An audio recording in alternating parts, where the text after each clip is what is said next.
one. Red flag. Red flags to slow down. What?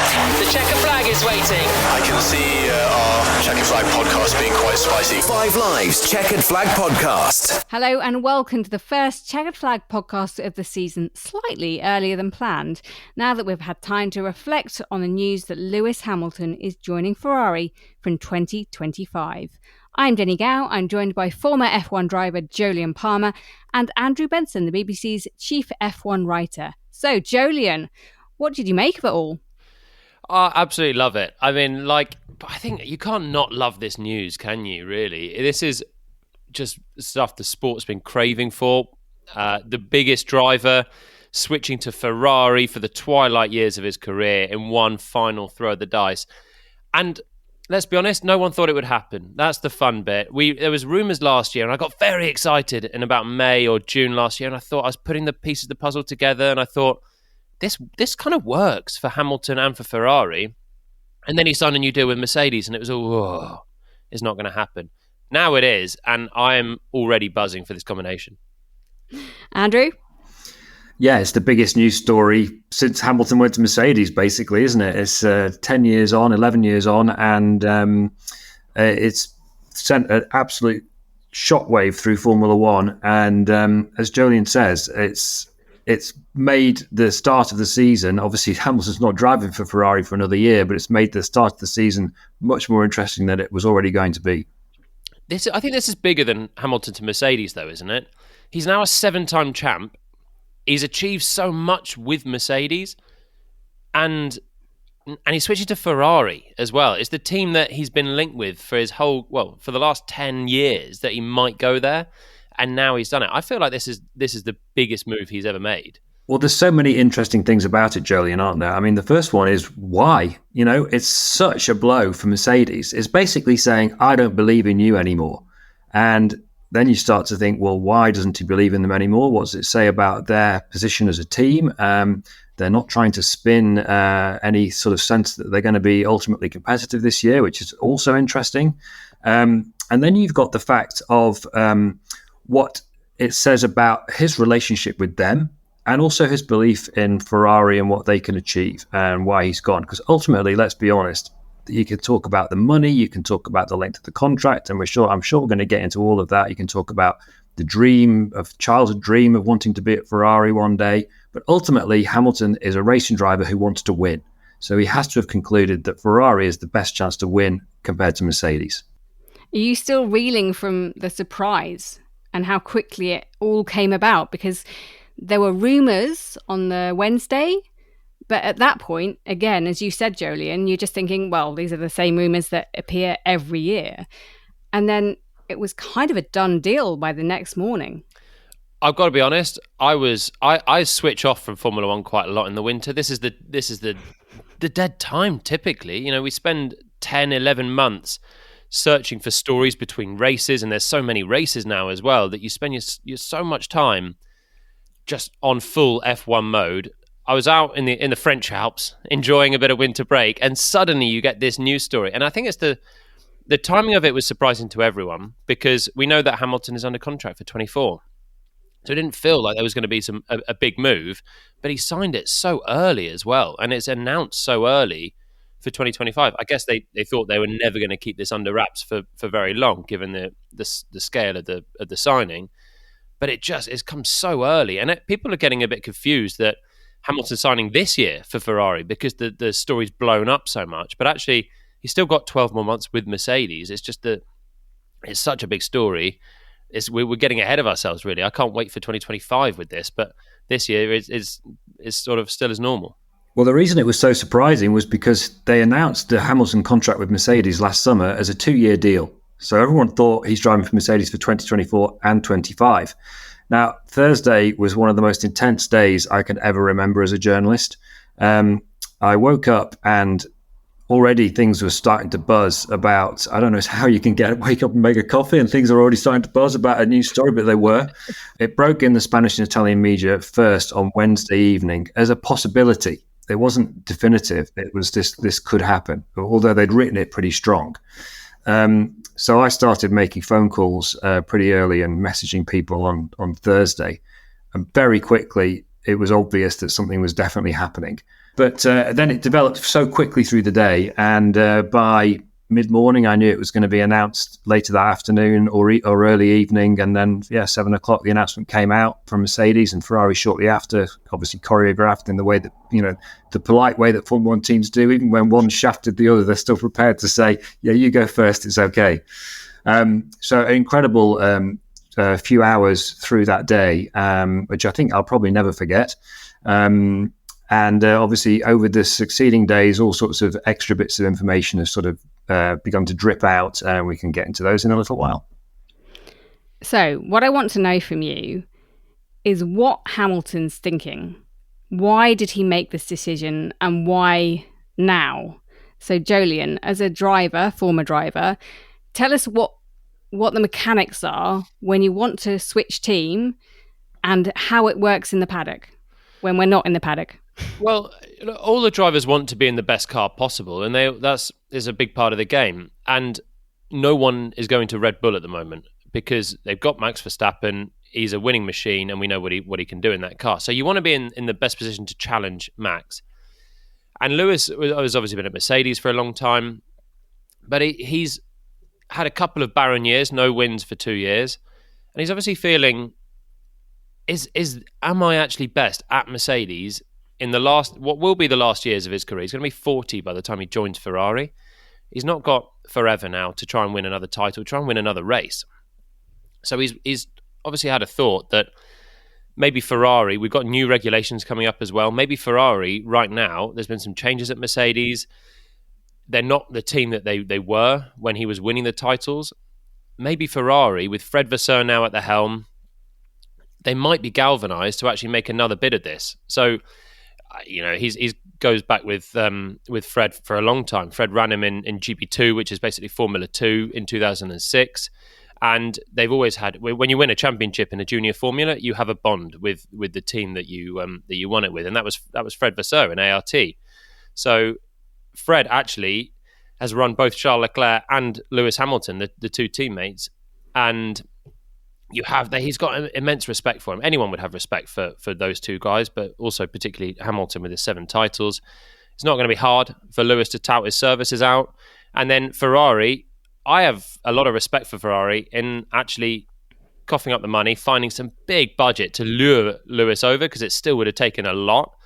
And that's what's done the deal, really. Hamilton wants to go to Ferrari. He thinks that could be a better place to win a title than Mercedes in the next years. And on top of all of that, it is the lure of the golden headline, really. If he can win a title at the end of his career with Ferrari, honestly, if he can just have a title bid with Ferrari at this stage, that would be quite epic. If he does it with Mercedes, it's a nice story. If he does it with Ferrari, it is something completely special. And it's the fairy tale ending to his career, really. And I think that is all the lure that he needs. Sebastian Vettel was quoted as saying, everyone is a Ferrari fan. Even if they say they're not, they're Ferrari fans. Was Lewis always going to try to drive for Ferrari? It was his childhood dream. He admitted that over the weekend. Well, I don't think we can say whether he was always going to, but obviously something has happened that's enabled that dream to be realised for him. I think there's so many different interesting aspects to this, and one of them is the length of the contract. The Mercedes deal with Hamilton was a compromise between what Hamilton wanted and what Mercedes wanted. What that means basically is he wanted a longer term deal, Mercedes wanted a shorter term deal, and they compromised on what they call a 1+1. So a 1 year firm this year, and then a next year conditional, the second year. Now, the option for 2025 was on Hamilton's side, but it seems that, or we can conclude quite confidently that that back and forth between the two of them on that contract has undermined Hamilton's faith in his sense of Mercedes' faith in him. And that's really important. And also, other things that are important are money. For racing drivers, it's not about the money in the sense of they don't need any more money. Hamilton's got more money than, you can imagine. But money is a status. And Hamilton lost his status as the best paid driver in Formula One to Max Verstappen in recent years when Max signed his new Red Bull contract that takes him to 2027. I've heard stratospheric numbers for that contract. Could be somewhere between 50 and 70 million euros a year, just in terms of what he's paid to drive, let alone his endorsements. I don't think, from what I'm hearing from Italy, that Hamilton's salary is going to perhaps take him up to where Verstappen's is, if the higher of those numbers is true. But I'm 100% certain he's being paid more at Ferrari than he was at Mercedes. So that's another thing that's saying, we believe in you. How long is Hamilton's contract? It's at least 2 years. So that's 25 and 26, possibly 3. So that's into 27. So that's more than Mercedes were willing to offer him. All of these things are important in a driver's self-worth, Jolien, aren't they? Yeah, completely. I think the length of the contract it was a big thing for Fernando Alonso as well. And the older you get, the more the teams are looking at you and thinking, are you the future necessarily? And Hamilton, like Alonso, is actually still driving really well. And the last year he was consistently ahead of George Russell, who Mercedes might view as the guy in the long term to take the team forward. So he wants to have that authority and have the team not trying to knock him down on years on the contract. And it's the same as Alonso left Alpine because he didn't want a 1-year extension. He wanted the long term and went off to Aston Martin. And also, I still think there's something in Lewis that is rock star status, isn't it? It's just rock star, and he is, the showbiz guy of Formula One still. To make that big plunge, go to Ferrari, it's just headline grabbing, and it's something that it makes world news. It's huge. Well, look at the impact it made. Ferrari's stock market value increased by 6.5% in one day because of this news. It's incredible. And talk about status, for Hamilton. It's the two biggest names in Formula One coming together. And that's what you're right. So in that sense, Jolien, to say this is bigger than Hamilton going to Mercedes from McLaren. It's Hamilton, the biggest driver probably in history in terms of global profile. People might argue about Senna, but whatever. And Ferrari, the biggest team in history, now together. We're only beginning to scratch the surface of all the implications of this because we've got Charles Leclerc to throw into the mix as well. Yeah, don't go there quite yet. We will get there, I promise you. But I want to talk about the Ferrari move. Do you think it's more of a marketing move? As you say, stock prices went up. The global talkability about that team has gone up because Hamilton has joined it. So is it more of a marketing move or a sporting move? No, I think it's 100% about performance. They've looked at it. They were looking, what are we going to do? Carlos Sainz's contract coming to the end of its term in 2024. Charles Leclerc's the guy for their future. That's still the case. His contract's longer than Hamilton's. He's also a lot younger. But what can we do with the other car? And what I've been told is they were negotiating with Sainz about 3 weeks before the Hamilton deal was finally inked. And by the way, it wasn't signed until the day that it was announced. They were negotiating with Sainz, and then it became apparent to Elkann, he was told by someone senior in Formula One, that Hamilton might be available. And I think they just thought, it's Lewis Hamilton. How can we lose? Why wouldn't we want the best possible driver we can get in our car, Lewis Hamilton? And of course, and all the rest of it is bonus, as far as I'm concerned. Yeah, John Elkann is the corporate boss of Ferrari, and he's been instrumental in making this deal happen and giving Hamilton, from what I believe, the promises and assurances that his time at Ferrari will be meaningful beyond the racing. And that's a big part of what Lewis wants to achieve in the sport. Well, I mean, he's getting on a bit now, isn't he? And he's probably looking at life after racing. He's also been such an instrumental figure outside of racing for a number of years now. And so the Ferrari, that's something that they've pledged. And Mercedes have also been very good at helping Lewis with his diversity programs and trying to introduce it into Formula One on the whole. And they've been very much behind it. But Ferrari now kind of echoing where Mercedes were, which is huge for Hamilton and his long-term aims, and probably something that he'll be passionate, I'm sure, when he does hang up his helmet in the end. But I just think from a sporting point of view for Ferrari, why I love it so much is because I think everyone's got into this perceived idea that you need an A-list driver and a B-list driver. You don't want to upset the apple cart. You've got Verstappen with whoever. You've got, okay, Hamilton and Russell is maybe quite close, but Leclerc was certainly probably the stronger of the two alongside Sainz.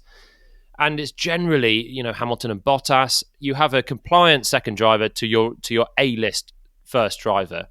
But actually, I love it from Ferrari. They've gone for two A-listers. Leclerc is not a champion yet, but he is one of the most talented on the grid and could easily be a champion. And we saw that at the start of 2022.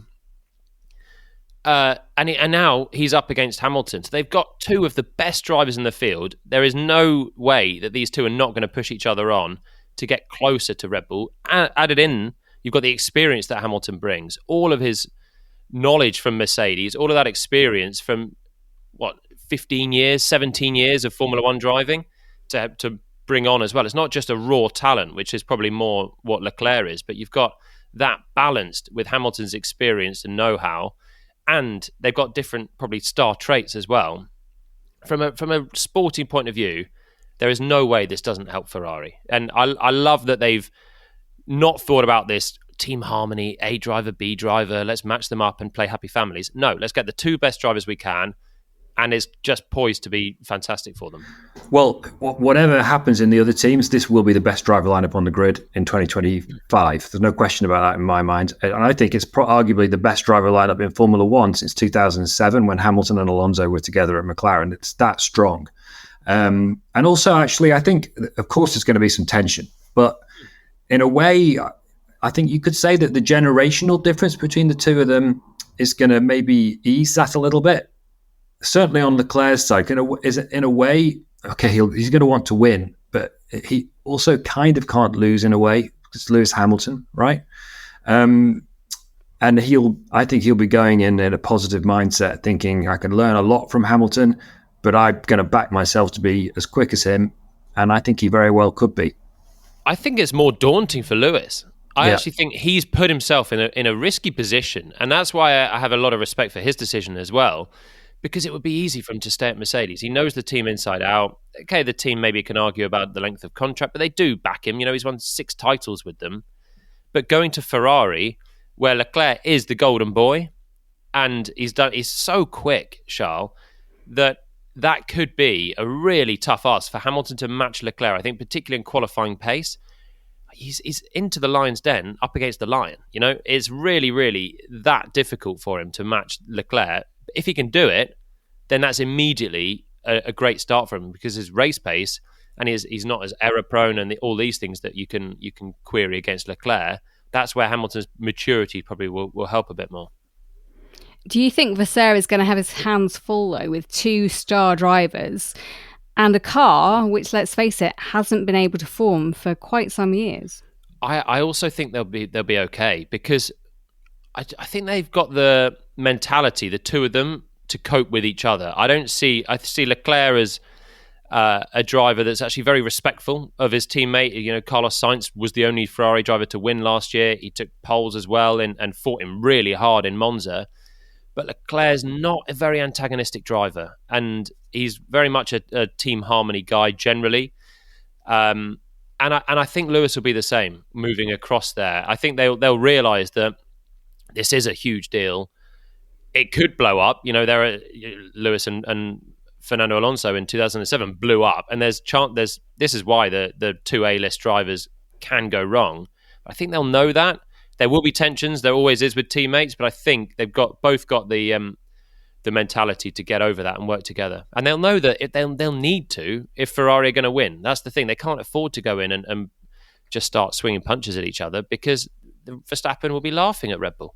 Also, Jenny, I mean, you brought up the car performance there. Okay, Mercedes beat Ferrari to second place in the Constructors' Championship last year, But I think we discussed this on the Christmas podcast, didn't we, Jolie? And there's no doubt that by the end of the year, Ferrari were the team out of those two that had the sort of more bigger glow about them because they were the one that had made more obvious progress through the year.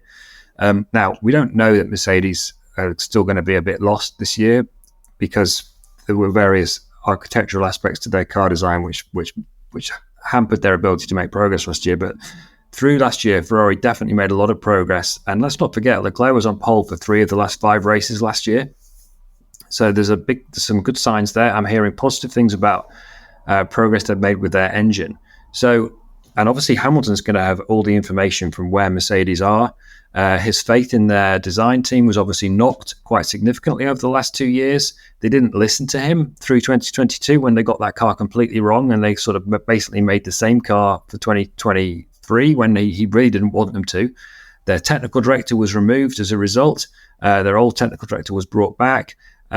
We don't know whether they're going to be performing. Hamilton must have some sense of where the Mercedes car is going to be. And the noise is coming from within Mercedes at the moment, at least publicly. They're not saying anything on the record, but they're certainly not bigging themselves up. And you could understand why after the last 2 years, which were pretty chastening. Now, Ferrari aren't bigging themselves up either, but if you were Hamilton and you were looking at this decision now, you could see why you might make the decision. Actually, Ferrari might be going quicker in the right direction than Mercedes.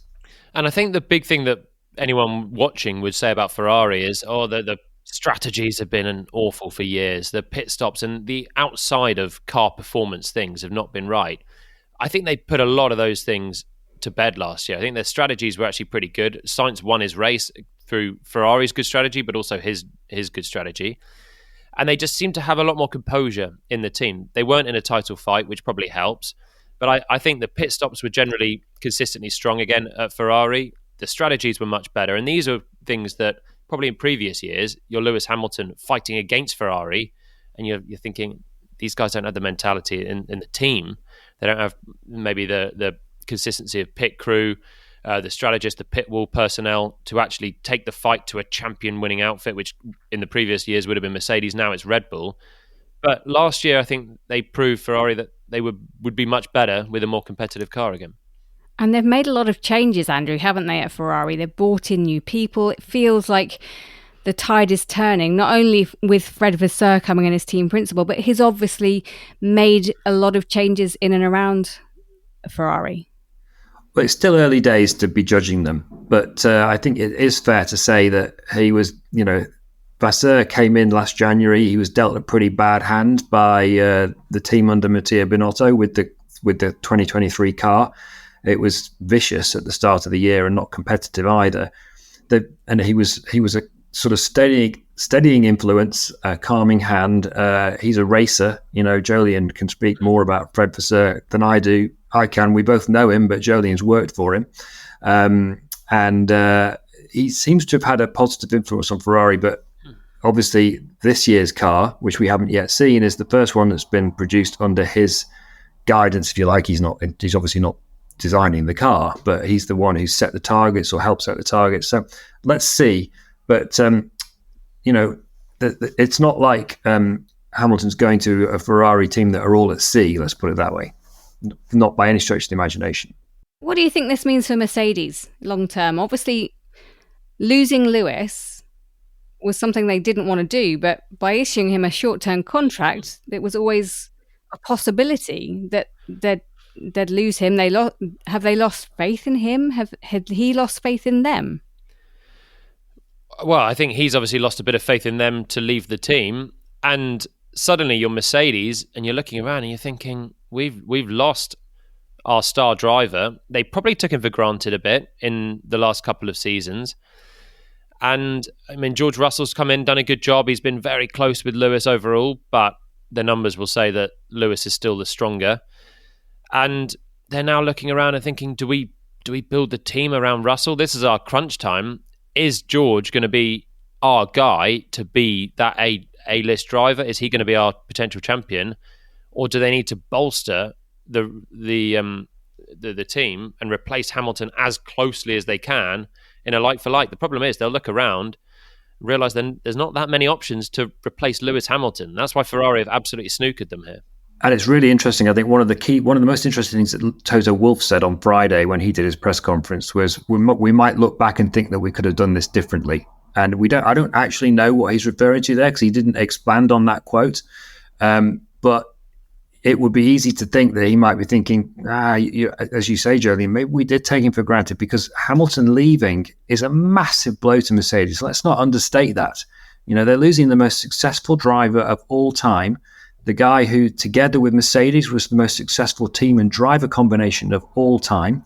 He's still performing at his absolute highest level. Russell is brilliant, don't get me wrong. And, let's not forget, he beat Hamilton in 2022, fair and square, whereas Hamilton beat him fair and square in 2023. There's nothing to choose between them on qualifying pace. But how do you replace Lewis Hamilton? There's nobody obvious out there of anything like the same quality. So they're really in it a bit. And this has come off the back of a season where Hamilton finished third in the championship in the Mercedes, the best of anyone behind the Red Bulls. I think Lewis was back to his consistent best, really, in 2023 with the car that he had, whilst George Russell finished 8th and a full 60 points, 59 points behind Lewis.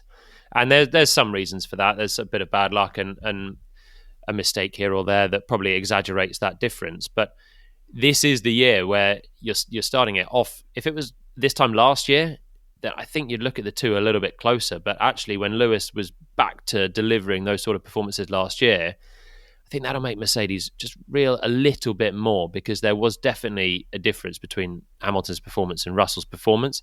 But George can maybe move on, and maybe this is his chance to lead the team and not have the 7-time champ on the other side of the garage trying to say different things to him potentially, or different directions. This could be his chance to shine as well. But yeah, if you're Mercedes, you're looking around and you're thinking, how on earth do we fill this void? And I don't see that they can in the short run. Jolien, who would you put in that car? Everyone in the sport is talking about Kimi Antonelli.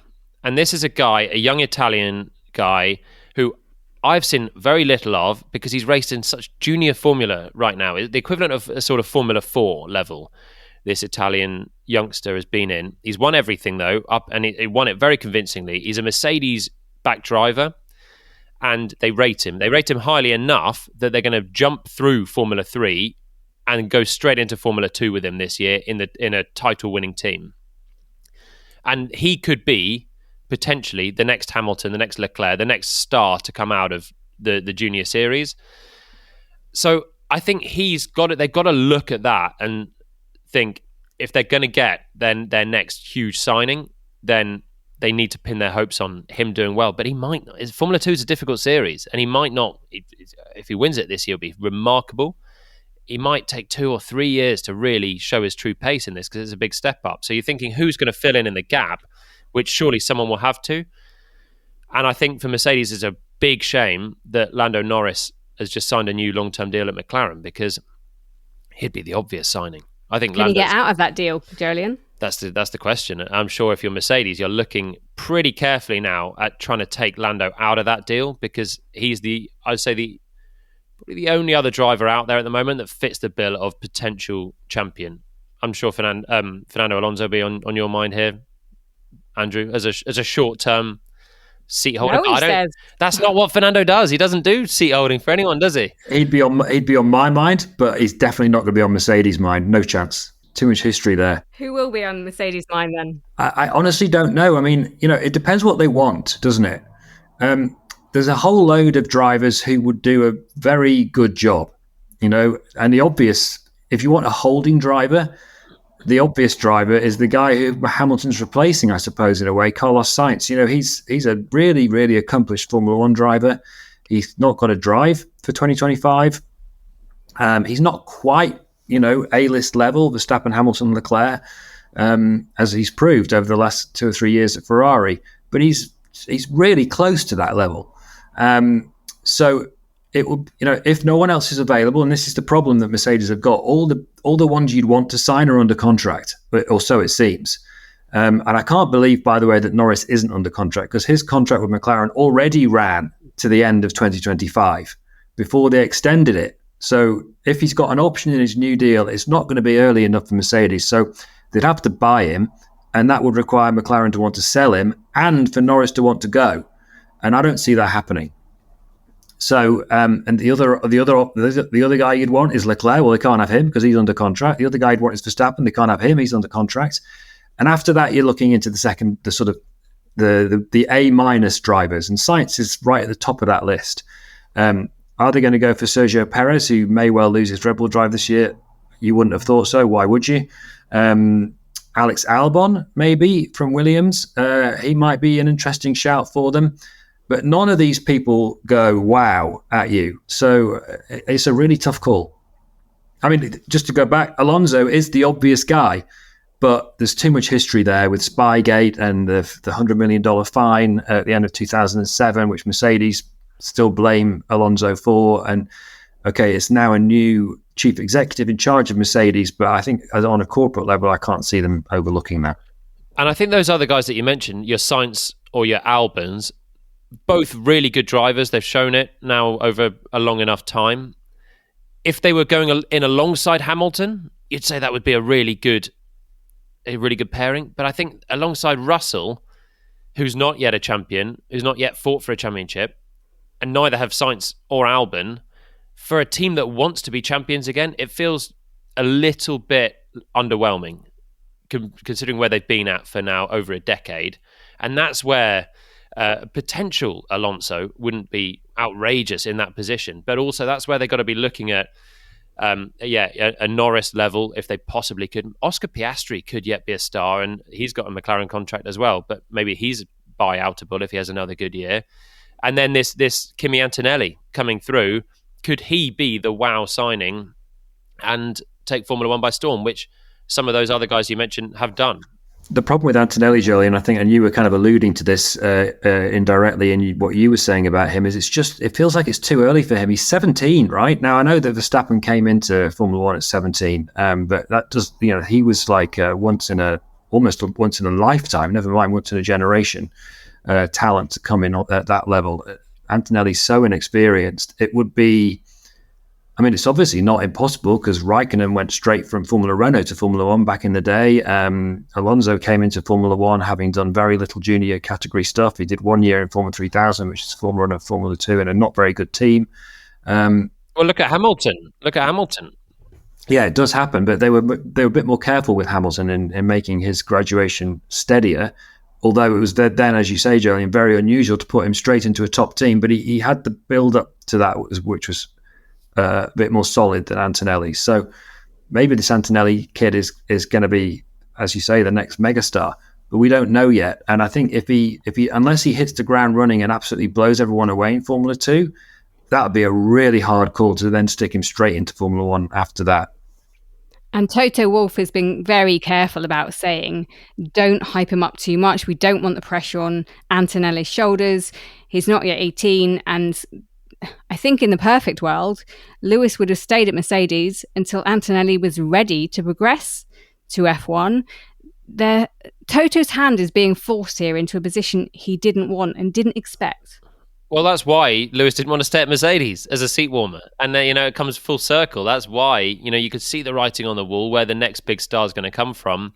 And yeah, it does there's no way in a normal world that Antonelli would be ready, maybe for Formula One, but not for Mercedes Formula One for next year. Maybe even if he does very well in Formula 2, a year in Williams or towards the back to ply a trade like Verstappen did or Leclerc would be conventional. But they don't have that option necessarily now. Where they do, but then they'll have to sign a Sainz or an Albon. And would Sainz and Albon go to Mercedes on a 1 year deal, knowing that you've got this Italian guy who's maybe the next coming of Hamilton, Senna, Schumacher level coming through?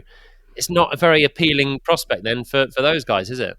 So the big problem for Mercedes is how are they going to deal with this year? Because the deal is for next year. They've still got a whole year of Lewis at Mercedes. Well, I think also I don't think it's a huge issue for them this year. Maybe, no doubt Lewis will have a big eye on his move for Ferrari next year in the big play. Mercedes probably won't be title fighting this year anyway. It's going to be a catch-up year for probably Mercedes and Ferrari behind Red Bull. But I still think they've got a very professional driver in Hamilton under contract for 1 more year.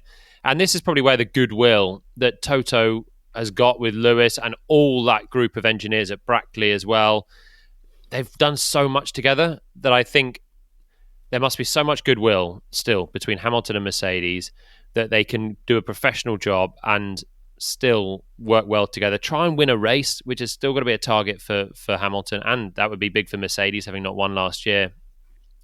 And for the team that's won 6 titles together, they've built so much.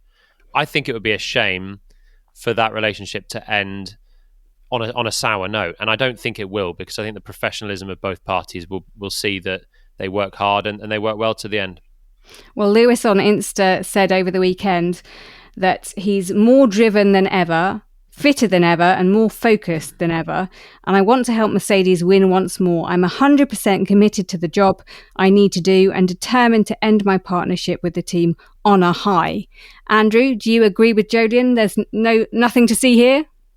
I wouldn't say nothing to see here. I'm not quite sure Jolyon was putting it quite like that either. But it is, of course, it's a bit awkward, right? Because they thought they were carrying on and now they're not after this year. But I don't see it as a big problem. I agree with Jolyon on that one completely. Let's not forget, go back to 2005, 2006. Fernando Alonso was contracted to Renault until the end of 2006. And he signed for McLaren at the end of 2005 to race for them from 2007. And they won the World Championship together in 2006, Renault and Alonso. So, and something similar happened with Michael Schumacher when he left Benetton to go to Ferrari at the end of 1996. These are very professional people. They are winners. They are racers, as people say in motor racing.